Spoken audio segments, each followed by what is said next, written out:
ವೈದ್ಯ. ಎಲ್ಲ ವೈದ್ಯರಿಗೂ ವೈದ್ಯರ ಈ ದಿನದ ಹಾರ್ದಿಕ ಶುಭಾಶಯಗಳು. ನನ್ನ ಈ ಪ್ರಾಸದ ವಾಕ್ಯದ ಕೊನೆಯ ಅಕ್ಷರ ದ್ಯ ಮತ್ತು ಧ್ಯ. ನೀವೇ ಆಗಿದ್ದೀರಿ ರೋಗಿಗಳ ಪಾಲಿಗೆ ದೈವ ಆರಾಧ್ಯ. ರೋಗಿಗಳನ್ನು ಗುಣಪಡಿಸುವುದೇ ನಿಮ್ಮ ಕರ್ತವ್ಯವಾಗಿದೆ ಆದ್ಯ. ಅವರಿಗೆ ನೀವೇ ಉಪಾಧ್ಯ ಹಾಗೂ ಮುಖ್ಯೋಪಾಧ್ಯ.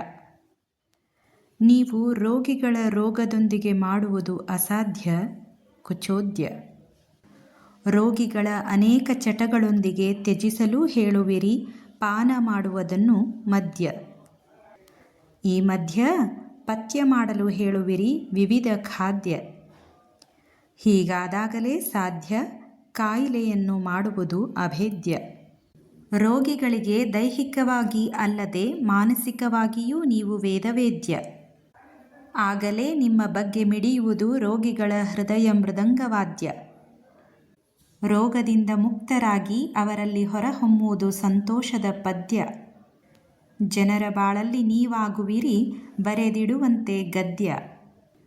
ರೋಗಿಗಳಿಗಾಗಿಯೇ ವೈದ್ಯರ ಜೀವನ ಅರ್ಪಿತವಾಗಿದೆ, ಅದು ಆಗಿ ನೈವೇದ್ಯ. ಹೀಗಾದಾಗಲೇ ವೈದ್ಯ ಮತ್ತು ರೋಗಿಯ ಇಬ್ಬರ ನಡುವಲ್ಲಿ ತುಂಬಿ ತುಳುಕುವುದು ಆನಂದದ ವೈವಿಧ್ಯ. ಔಷಧಿ ಸ್ವೀಕರಿಸುವಾಗ ನಾವು ಪ್ರಾರ್ಥನೆ ಮಾಡುತ್ತೇವಲ್ಲವೇ, ಶರೀರೇ ಝರ್ಜರೀಭೂತೆ ವ್ಯಾಧಿಗ್ರಸ್ತೆ ಕಲೇವರೆ ಔಷಧಂ ಜಾಹ್ನವೀತೋಯಂ ವೈದ್ಯೋ ನಾರಾಯಣೋ ಹರಿಹಿ. ಹೀಗೆ ಆರೋಗ್ಯಕ್ಕಾಗಿ ಎಲ್ಲರೂ ಬೇಡೋಣ ಆ ಭಗವಂತನ ಸಾನ್ನಿಧ್ಯ.